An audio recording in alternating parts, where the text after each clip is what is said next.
Today's talk by the river is going to be on the subject of perceptions, and it's an amazing thing to consider, that this world around us, and as you look around through the camera and you can see the water, you can see the reeds, you can see colours and textures, and all of this that we can see around us is in a way illusory.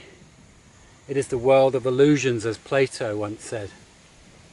And there is scientific evidence that lets us know this is all an illusion as well, because there's so much information around us all.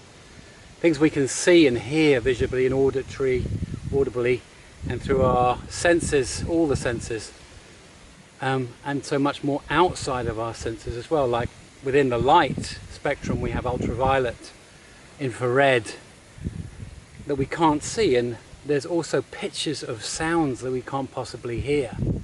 So amongst these millions of bits of information which are out here, there's bits that we don't know, and there may be some as well that we don't know that we don't know. And some of this scientific evidence comes from a guy called Mihaly, who in his research came up with the conclusion that there was, I think he said, 1.2 million bits of information coming into our systems every single second. Now you think, well, how's that possible? But if you look across here, you'll see the mottled effect of the water. You'll see light hitting the water in different ways. You'll see all the different colours and textures of the foliage around us. And every little bit of information on these stones, on the water, on the sky, every single pixel is a piece of information, let's say a bit of information. And he said 1.2 million. I have heard other research that's gone up to as much as 10 million. I'm not sure how exactly they count them. They probably take a square inch and then times it by whatever. So even regardless of exactly how many bits of information, you can say there's so much that we can't possibly comprehend that information consciously. So we have to process a lot of it unconsciously, and we probably lose quite a lot of it as well. So according to George Miller and the magic number 7, we can only consciously be aware of around about 7 bits of information plus or minus 2. So between 5 and 9 bits of information only consciously that we can process and know that's here. Which means that the rest of the information is going through into our systems, through our filter systems, being translated, and then coming up, then producing realities from that translation inside. In the studies which I train, we say we delete, distort, and generalize all of this myriad and mélange that's around us, and we come up with our own personal translation. We are our own meaning beings. And that's why I say that perception is actually a projection. We are projecting life out onto itself and calling that real.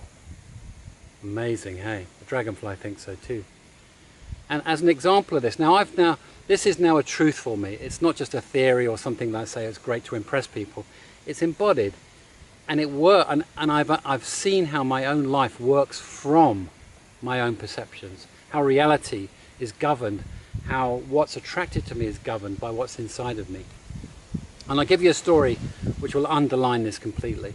So I used to live in a house in Acton in London, big house. There's quite a lot of people there. There was 2 Australians, 2 South Africans, a French girl, and a few English people, me. And when the 2 South African girls came to live there, one of them was Jenny, and Jenny and I we just clicked like that. One of those wonderful meetings, it's almost kind of like you meet your soulmates and everything's just in line, in accordance. And we danced together, we laughed together, we played together, had meaningful talks together, we kissed. But on a physical level, it never went further than that.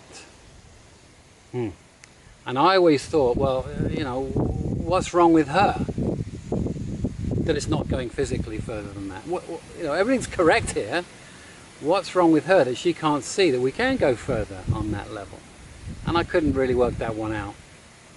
So unbeknown to all the people in the house, I was going on a self-development course, and I was on this course, and part of this course was about the nature of reality. Rather like the one we're talking about now, but it was on a bigger picture. And the trainer there was asking us, how do you know what's real in the world? This is quite a long time ago as well. This is before the quantum theory got popular in the mainstream, all those kind of things. And I put up my hand and I thought, well, I think I know, I've got a good idea. So I said, well, look, let's say I'm at a party and my girlfriend's there at the party, and I'm watching her over there, and it looks like she's getting quite close with a guy, and maybe even like too close, but let's see. So I'll use my eyes, because of course the eyes don't lie, do they?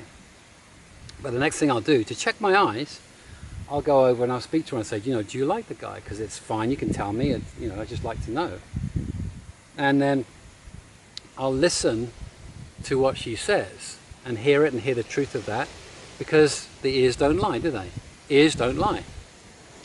Then if I see them making out at the end of the evening, I know something's happened for sure. And now that's my take on reality. My eyes, my ears, and experiencing life. That's what's real for me. Kind of stood there. And now the teacher, the trainer, turned her into this magical seeing being. It's almost like she donned a wizard's hat and a cloak and had an invisible wand, and she pointed at me. She turned around and pointed at me. It's almost as if she saw right through me, and she said words very similar to this. She said, Terry, it's funny you chose that analogy, isn't it? And bam, with those words and with her being, and obviously with me wanting to see something as well, it just bust through a huge pattern I've been holding all my life. And in that moment, I saw that I hadn't just chosen some arbitrary analogy, some story to give a hypothesis of something. I'd chosen something which told the world and told me I don't trust people, which I didn't. And in that moment, when she saw it, I saw it, the room saw it, it was like I'd become the writer, the producer, the director, the cameraman, and the actor in my own movie called I Don't Trust People. Now, far from it being a poor experience or a bad experience or anything to feel guilty about, I felt absolutely wonderful. It was like all of that story was now dissipating. It was all breaking into some kind of kaleidoscopic fragment and disappearing. And what was coming back into my body was my own power, my own personal powers coming back into me, realizing that I create the world. I'm the producer, the director, and the cameraman, and the actor of my own existence. So I got it, and it was amazing. And it's funny how amazing experiences like that can be normalized quite quickly, because before long I was walking back towards home, and it was actually becoming quite normal in my system.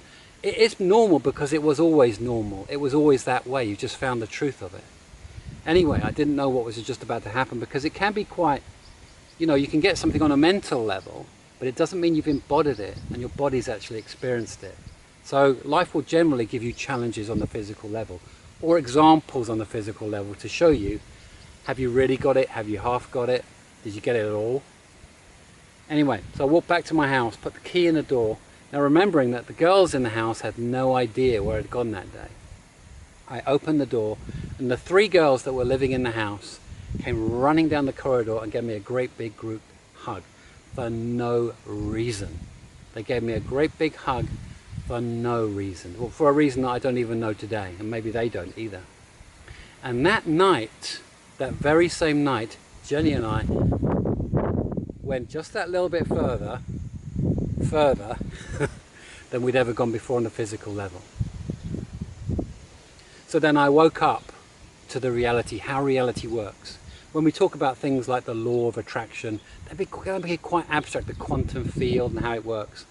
They can be quite abstract terminologies and distinctions and hard to get your head around.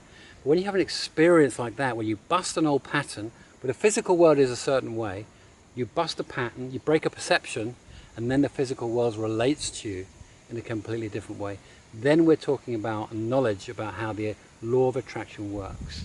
You have to be able to bust the perceptions or belief systems to be able, and for life to be able to give you more of the world of self-actualization. What's inside is in actually outside. And you have to be careful about, what are you putting in your body? What do you put in your body? Because perceptions are very easy to buy into, especially when they come through certain mediums. Well, I'll give an example of how we were showing perceptions to a group on a training course that we ran. And so we asked a guy called Joseph to go outside of the room. We said, Joe, can you go out of the room? We're going to do an experiment with these guys here. And then we told them, we're going to tell you something that's absolutely not true.